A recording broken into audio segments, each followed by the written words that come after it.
Hey everyone, it's Paul from MindGift. For those of you who've seen my previous 3 videos, I had a micro-discectomy just over 4 weeks ago, and I can do things like this now. Not big jumping jacks, but I can raise my knees, I can squat down, I can lunge, I can do a variety of exercises. Obviously I'll go into that in a little bit more detail shortly. I'm just giving you a demonstration that I have no pain down my leg. The numbness in my toes has come back. I've got no pins and needles, no pain in my backside. So from that point of view, it's been absolutely a godsend, because I know that those of you who go through that sciatic pain, how many tears that can bring to your eyes, and it's an absolute awful feeling. So as of 4 weeks ago, as I am today, it's absolutely been the best thing I could have ever done. One of the things that I've been doing is walking between 3 to 6 miles a day. That's been a real godsend for me, because obviously being in the fitness industry, I was probably used to doing a lot more high intensity exercise. But what I've actually found is that because of the amount of walking I've been doing, I've realised how many calories that you can actually burn by just doing an hour or two's walking a day. And also I have actually lost weight because of that, because I've actually been back on my healthy eating plan. Probably went a little bit wry over Christmas time, but much better now, and I've lost weight each of the last 3 weeks, and that's one of my goals that I'll touch on shortly. I've also been doing a lot of stretching, about 3 times a day, various stretches from lying on my back, bringing my knees into my chest, just doing slight back bends. But also what I wasn't used to doing, the physio told me, is to actually round the shoulders, because obviously being a trainer, I'm used to actually going down into that sort of flat back position, so it's been really helpful to do various stretches. I started back full-time coaching and personal training clients after 3 weeks. The doctor actually, or the surgeon actually said it'd be maybe 3 to 6 months.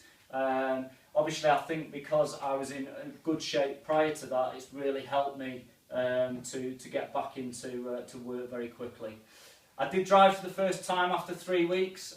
Yes, there was some discomfort when I first sat in the car. Getting in and out of the car was difficult. Now I don't even think about it. After four and a half weeks, driving's just become back the normal for me.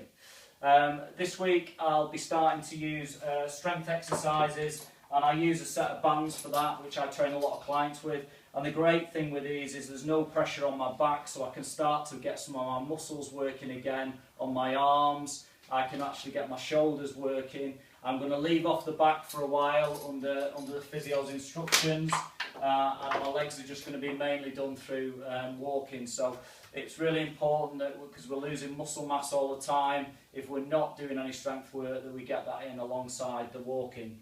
I can start to ride my bike after 8 weeks, which is amazing. I didn't expect that, which is what the physio told me. So starting very, very slowly, maybe 5 minutes out on my road bike, see how I feel, and then the next day maybe 10, and build up from there. So that got me really, really excited. And I thought I'd share with you some tips that I would offer for people who are considering or are going to go through this process. So what I would say is there's about a certain amount of things I would say is walk as much as possible. I walk between 3 to 6 miles a day, and I take 1 day off for rest. I think it's also important, because walking is a form of exercise, that you do take a day off for rest. What I have done is that I have a heart rate monitor. This one's a Polar, but there's plenty of other brands available. And you can measure your steps with it, and it'll tell you how many calories you've burned. It'll give you a map on your computer screen, and what it's done, it's given me a real motivation to do a little bit more each day, and also achieve my little daily goals that have been set. I used an ice pack for the first couple of weeks. I had one that you put a band around your waist. I have to say I haven't used that for the last couple of weeks, which has been great. Sometimes there was a little bit of a tightness when I sat down for too long. It just means you've got to get up and walk, which is great, because that'll stop you from sitting and watching them shows like EastEnders and things like that. Let someone put your socks and shoes on for the first 2 weeks. Might sound really simple and silly, but really that is the one where you do round your back and you feel an instant pain. So if you have got someone that can help you, I would get them to do that for you the first couple of weeks. Now after 4 weeks I feel fine. But again, just be very, very wary about how you do that and bending down. Set daily, weekly, monthly and year-end goals. So because of the business I'm in, I think it's very good that you set something that you want to achieve.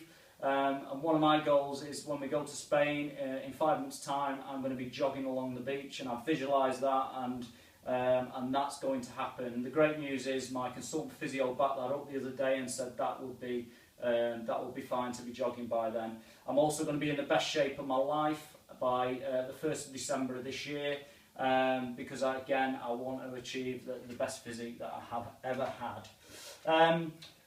What's really helped me is I have a little iPod that I listen to motivational speaking when I'm going out walking, so I'm being educated. I didn't realise how exciting walking can be. There's a lot that you can see and do. I've found that many paths around this area I couldn't believe, so it's been a real benefit, and I'm listening to some stuff that's keeping me motivated and keeping me driven to achieve what I need to do.